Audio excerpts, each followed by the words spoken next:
नमस्कार। हम सब स्वस्थ होंगे, आशा करता हूँ आप सब भी स्वस्थ होंगे। हिंदी की इस ऑनलाइन क्लास में आप सबका स्वागत है। हम जानते हैं कि भाषा की सबसे छोटी इकाई वर्ण कहलाती है।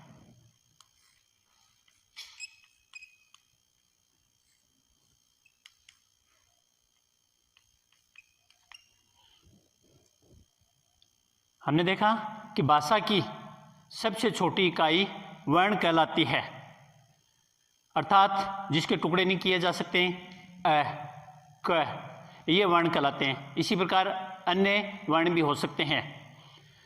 वर्ण से शब्द बनता है और शब्दों से वाक्य, और वाक्य में जब ये शब्द रखे जाते हैं तो पद कहलाते हैं।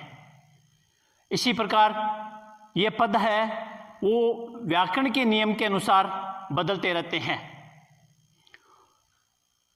संज्ञा, सर्वनाम, विशेषण, क्रिया, ये शब्द काल के अनुसार इनमें विकार उत्पन्न होते हैं, अतः ये विकारी शब्द कहलाते हैं।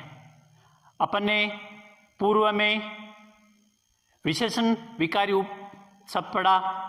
आज हम क्रिया विकारी शब्द पर चर्चा करेंगे। अतः आज हम क्या पढ़ेंगे? क्रिया।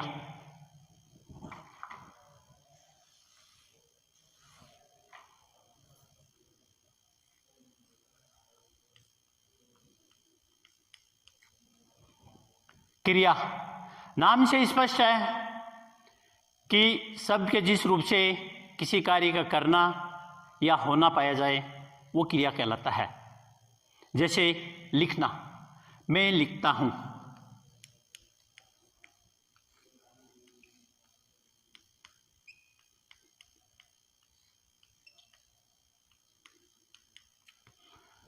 यहां लिखने का काम हो रहा है, अतः ये लिखता शब्द है वो क्रिया है।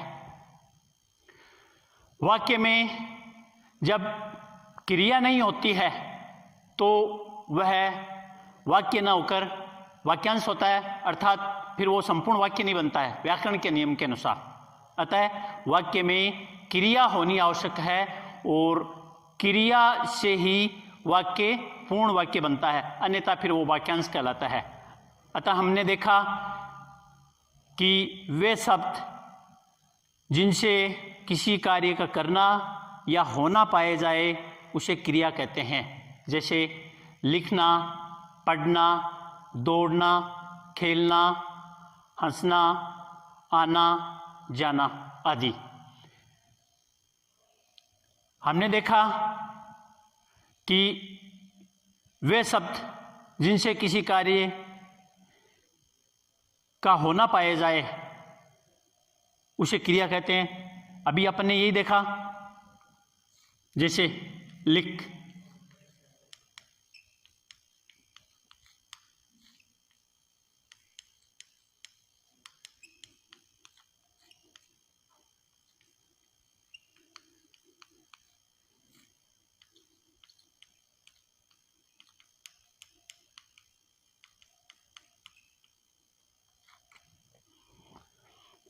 ये शब्द किसी कार्य को प्रकट कर रहे हैं, किसी न किसी कार्य को प्रकट कर रहे हैं, अतः ये शब्द है वो क्रिया के शब्द है। क्रिया, क्रिया का मूल रूप धातु कहलाता है। जैसे लिख, पढ़, सो, पी आदि, ये धातुएं हैं। इन धातुओं में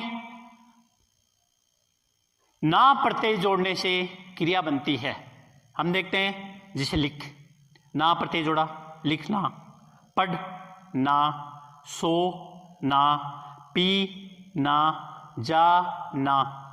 अतः हम देखते हैं कि किसी भी धातु में ना प्रत्यय जोड़ने से वह क्रिया उससे क्रिया बनाई जाती है। एक बार वापस मैं बताता हूं, शब्द के जिस रूप से किसी कार्य का करना या होना पाया जाए उसे क्रिया कहते हैं। और जैसे लिखना, पढ़ना, दौड़ना, हंसना, जाना, खेलना आदि। क्रिया का मूल रूप धातु कहलाता है और किसी भी धातु में ना प्रत्यय जोड़ने से क्रिया बनाई जाती है।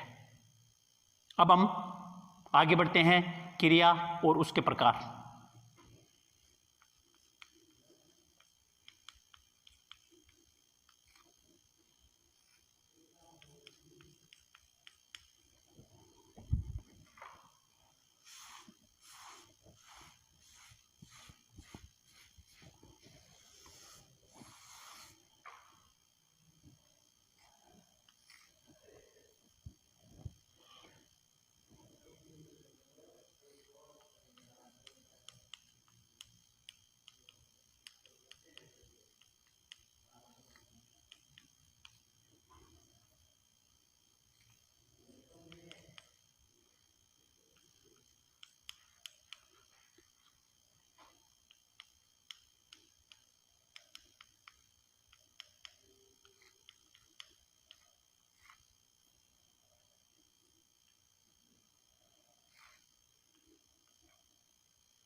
हमने देखा कि क्रिया और हम पढ़ रहे हैं क्रिया, अब हम पढ़ रहे हैं क्रिया और उसके प्रकार। तो क्रिया का पहला प्रकार है क्रम के आधार पर, दूसरा है संरचना के आधार पर और तीसरा है काल के आधार पर। पहला क्रम के आधार पर। क्रम के आधार पर क्रिया दो प्रकार की होती है, अक्रमक क्रिया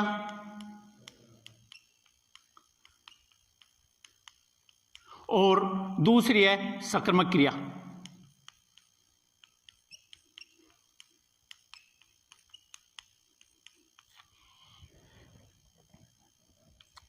पहला अक्रमक क्रिया, वे कार्य या वे क्रियाएं, यूं कह सकते हैं जब क्रिया का प्रभाव कर्ता पर न पड़कर क्रम पर पड़े उसे अक्रमक क्रिया कहते हैं। अर्थात व्यापार में जब क्रिया का प्रभाव, किसी व्यापार या कार्य में क्रिया का प्रभाव कर्ता पर न पड़कर क्रम पर पड़े उसे अक्रमक क्रिया कहते हैं। जैसे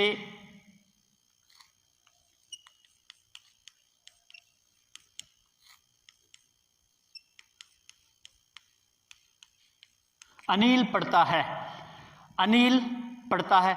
अनिल क्या पढ़ता है,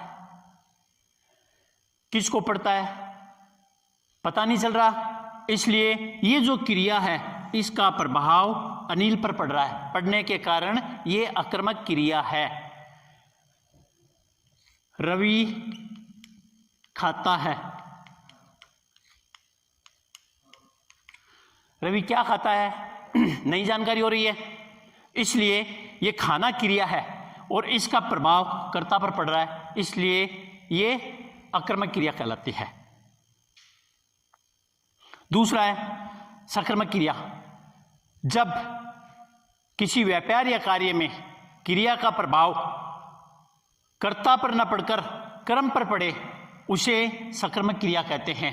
अर्थात क्रिया के साथ क्रम प्रयुक्त होता है तो उसे सक्रमक क्रिया कहते हैं या वह सक्रमक क्रिया होती है। वापस दोहरान करते हैं, जब किसी व्यापार या कार्य में क्रिया का प्रभाव कर्ता पर न पड़कर क्रम पर पड़े तो उसे सक्रमक क्रिया कहते हैं। अर्थात क्रिया के साथ जब क्रम प्रयुक्त होता है तो वह सक्रमक क्रिया कहलाती है। जैसे अर्चना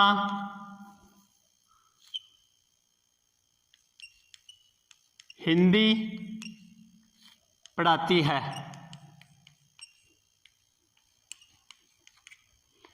अर्चना क्या पढ़ाती है, हिंदी पढ़ाती है। अर्चना किसको पढ़ाती है, हिंदी को पढ़ाती है।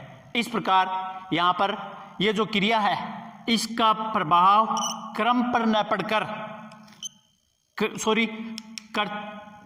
क्रिया का प्रभाव कर्ता पर न पड़कर क्रम पर पड़े तो वहां पर सकर्मक क्रिया कहलाती है। इसके और भी उदाहरण हो सकते हैं। वह क्रिकेट खेल रहा है,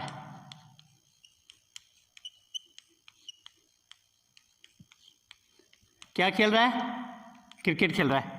वह क्रिकेट खेल रहा है, ये खेल रहा क्रिया का प्रभाव कर्ता उसके पर न पड़कर कर्म क्रिकेट पर पड़ने के कारण यह सकर्मक क्रिया है। अब हम सकर्मक क्रिया है इसके प्रकार के बारे में फिर देखेंगे।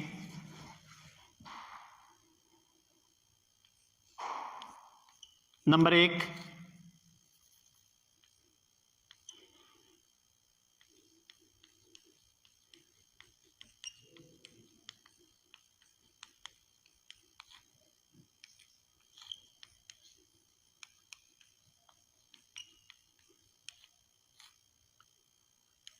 द्विक्रमिक क्रिया।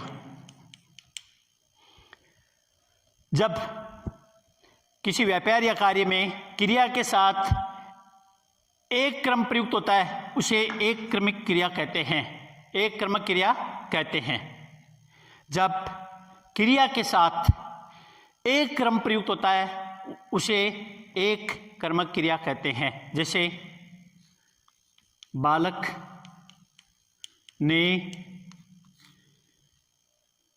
गृह कार्य किया या लिखा। बालक ने क्या लिखा? बालक ने गृह कार्य लिखा। बालक ने किसको लिखा? बालक ने गृह कार्य को लिखा। इस प्रकार इसमें एक क्रम प्रयुक्त हुआ है, इस प्रकार ये एक क्रमिक क्रिया कहलाती है। दूसरा, द्विक्रमिक क्रिया। जब किसी व्यापार या कार्य में क्रिया के साथ दो क्रम प्रयुक्त होते हैं उसे द्विक्रमिक क्रिया कहते हैं। जैसे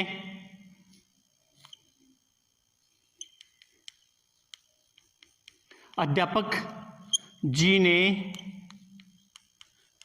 छात्रों को कंप्यूटर पढ़ाया।